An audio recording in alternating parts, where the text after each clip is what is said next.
Did a US Air Force tanker crash in Iraq or was it shot down? The US military says it was an accident. An Iranian-backed militia says they shot it down.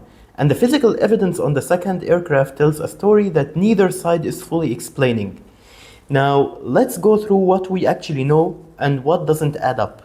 So first, on 12th of March, KC-135 Stratotanker, a massive aerial refueling aircraft carrying up to 90,000 kilograms of jet fuel, went down in western Iraq. US Central Command said not hostile fire, not friendly fire, it's an accident. Iranian-backed militia said we shot it down and we targeted 2 tankers.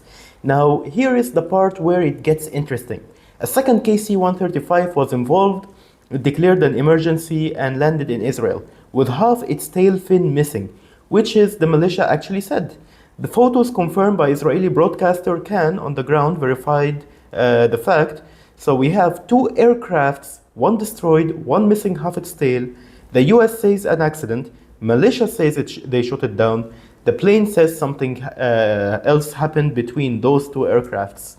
So let's go through the possible scenarios. But before we go through the scenarios, I need you to know how investigators actually read a crash site, because the debris tells the story before anyone opens their mouth. If an aircraft crash on its own, mechanical failure, pilot error, whatever, the debris field is tight. The plane hits the ground, mostly intact or in large pieces. Everything is concentrated in a small area.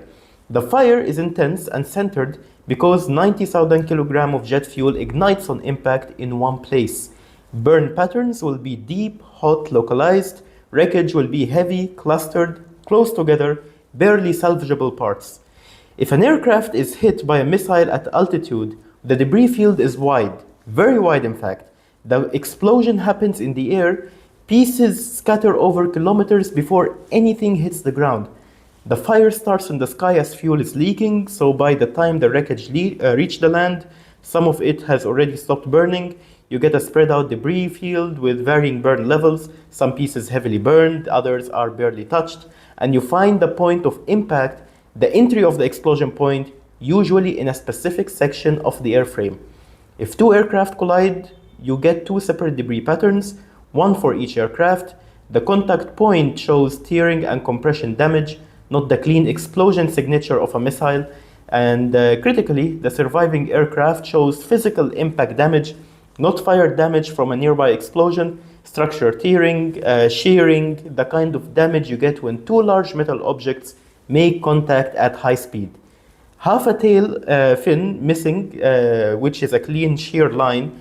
Aircraft still flyable enough to land and make emergency landing. It's contact damage, not missile damage.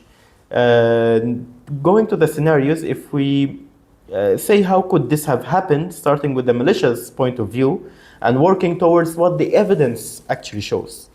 Man-pads, man-portable air defense systems, widely used by militia groups.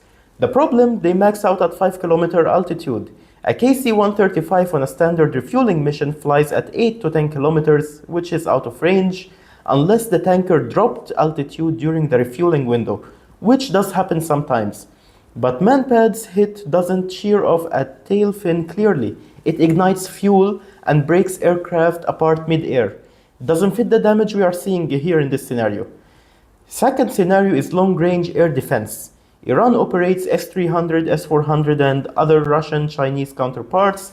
They can reach very high altitudes, and such interception at that altitude would obliterate the aircraft completely, unless by miracle the second aircraft would graze the crashing partner, but in normal cases it doesn't leave the second plane landing with a partial tail. Doesn't even fit either.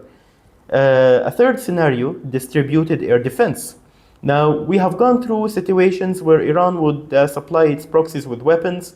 If their proxies in Iraq had such defense systems, it's possible that such an attack would be possible and they can shoot the aircraft down. It's not likely, but analysts like to cover this point. The fourth scenario is mechanical failure. KC-135 are average 60 years old. They are flying at extreme operational tempo, refueling fighters and bombers around the clock in a war zone, which accelerates structural fatigue on old frames. Possible, but doesn't explain why the second aircraft has a catastrophic tail damage. Scenario 5, mid-air collision. Now, here is the one that actually fits everything we have so far. During aerial refueling, two massive aircrafts fly within meters of each other, matching speed, connected by a boom.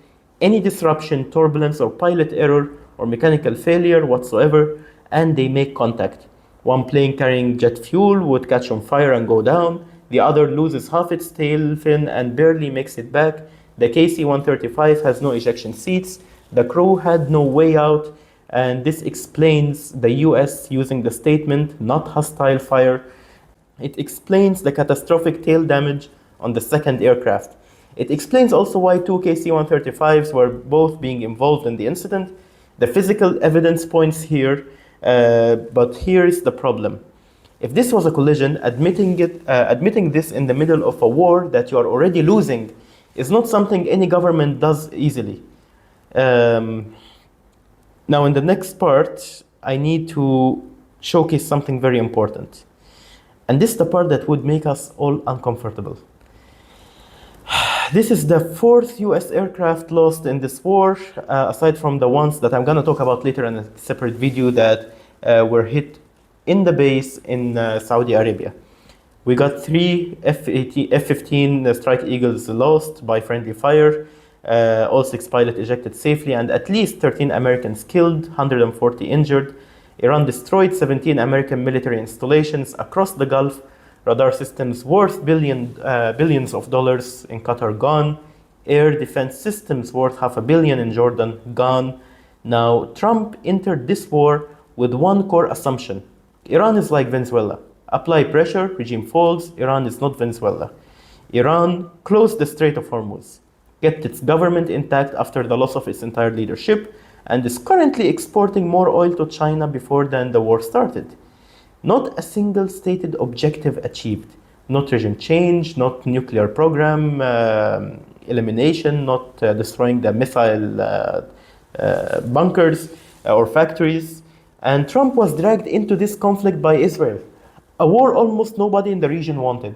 And now he's trying to exit and claim whatever credit he can find on the way out. And Pete Hegseth called the KC-135 incident a crash. He said, war is hell, war is chaos, bad things can happen, move on. Notice he didn't say, here is what caused it, or we are investigating the second aircraft, or here is why another KC-135 landed in Israel missing half its tail. He just said, war is chaos, move on. In the political environment, whether this was a collision or a shutdown, the last thing Trump and Hegseth need is another headline about a US military aircraft going down. And the US has been here before. Cover-ups in wartime is not a conspiracy theory, guys. They are documented American history. So here is where we land. 2 aircrafts destroyed, 2 aircrafts, 1 destroyed, 6 dead, 1 missing half its tail, quietly parked in Israel, nobody shedding light on that. The US says accident, the militia says victory. The physical evidence points to collision, could be due to a shock, the pilot got scared, pilot error, mechanical error. We don't have details on that part, but I cannot eliminate the planes might have collided after one was hit while flying close to each other. But in a war where Trump desperately needs exit that looks like a win, where both sides are shaping every single narrative, the full story may take years and ton of investigation before it is announced. Or maybe it never comes out at all. So let me know what do you think in the comments.